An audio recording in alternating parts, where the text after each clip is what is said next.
I had never been a fan of office parties, especially ones thrown by my wife's boss. They always felt fake, full of forced laughter, shallow conversations, and way too much wine. But this time, I had agreed to come for her sake. She said it was important, some kind of networking opportunity, and her boss liked to see employees with their spouses.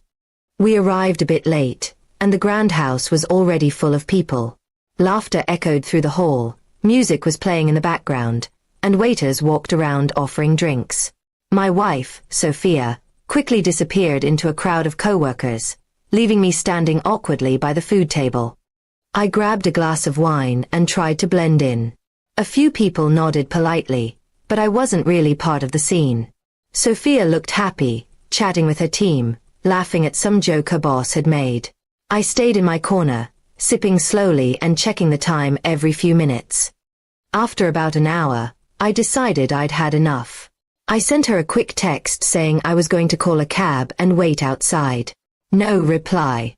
I shrugged, put my phone in my pocket, and started walking toward the front door. As I passed through the hallway, I heard voices coming from a room on my left. I might have ignored it, if I hadn't heard my name. I stopped. The door was open just a crack, and inside I could see Sophia and her boss, Mr. Langford, talking. They didn't notice me. I wasn't trying to eavesdrop, but my feet froze on the floor when I heard what she said next. He has no idea. I can lie to him all day, and he'd never know. It's almost too easy, she said with a laugh. Mr. Langford smirked. You're good at it. I'll give you that. He really doesn't suspect anything. Not a thing, she said, sipping from her wine glass. He thinks I'm just working late. Or tired. Or stressed. Honestly, he's clueless. I felt the blood drain from my face. My heart pounded so loudly I was sure they could hear it. Mr. Langford stepped closer to her. And what about us? When are we going to stop sneaking around? Sophia gave a wicked smile. Soon. I just need to figure out the right way to end it. I can't have him getting emotional or suspicious. He'd lose it if he knew.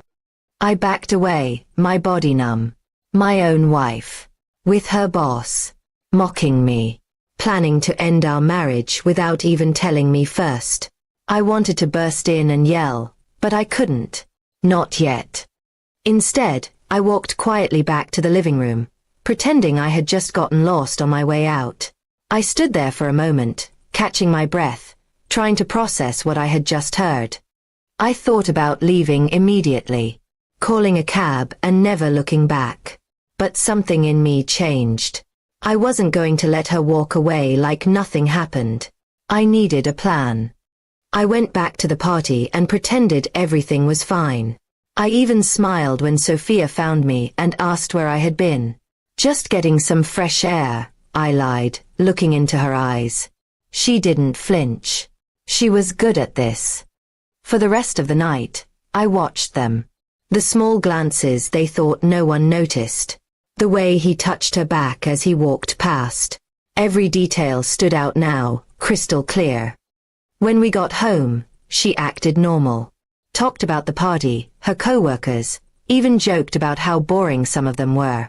I nodded along, pretending I hadn't heard her betrayal hours earlier. That night, I didn't sleep. I lay awake thinking about our marriage, the lies, and how much of it had been real. Had she ever loved me? Or was I just a safe choice until something more exciting came along?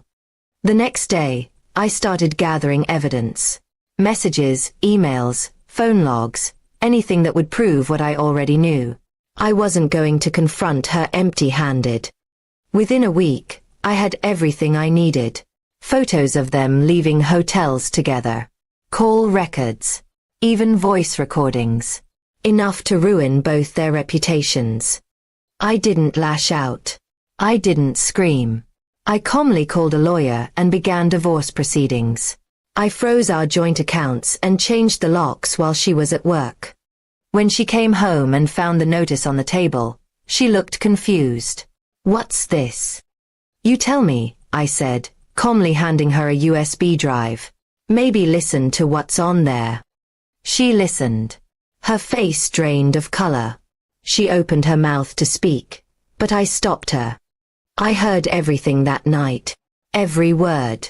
You were going to end it, remember? Let me make it easier for you. She broke down, begged, said it was a mistake, said she loved me, said it meant nothing. But the words were empty now. The trust was gone.